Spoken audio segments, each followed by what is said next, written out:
Guys, we got another trade recap. Today we took a loss.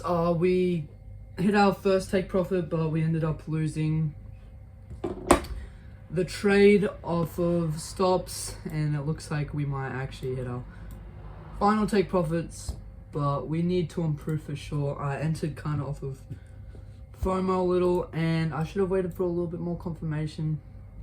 And I need to work on a little bit, kind of on lot sizes and stuff, because I don't know, I kind of wanted a 20 pip stop loss, and I got a fucking a 10 pip stop loss, so not too good, but let's see what is going on. So, I kind of did a little different. I went against my daily bias. Now you guys might be thinking, what the fuck are you doing? It's nothing.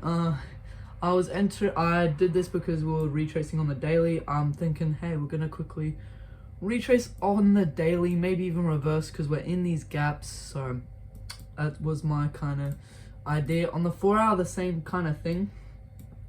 We were making this this retracement, and I was thinking we're gonna push into this gap more and fill it out, because we were not even close to equilibrium on the thing. And I was thinking we're gonna have to hit equilibrium and then keep pushing down or something. And we had long wicks, so I was maybe reversal, but that was kind of my thought process. Hourly, kind of same thing.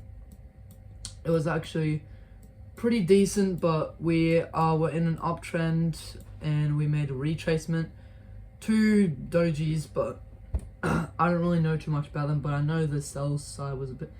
But then we entered off of this 1 hour at the tippity top of it. I don't really know what was going through my head, if I should have even taken a trade today, because it was very choppy the whole day, pretty much. It doesn't look like it was pretty choppy, but choppy. On the, we'll just go to 30 minute and then 15. 30 minute, we're in an uptrend. We filled in this gap, so I was looking for, I think that was on the hourly. Did I just skip that? Yeah, I did. It was literally marked. Actually, never mind, it wasn't.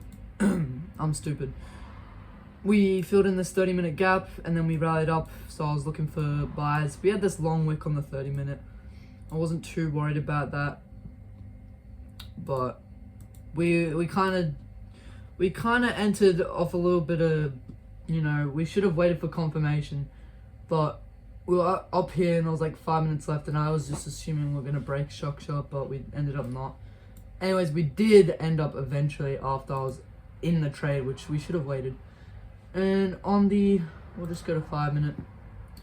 On the 5 minute, this is when I was looking for trades. We got in, waiting for the reaction, like a good reaction. We got that reaction.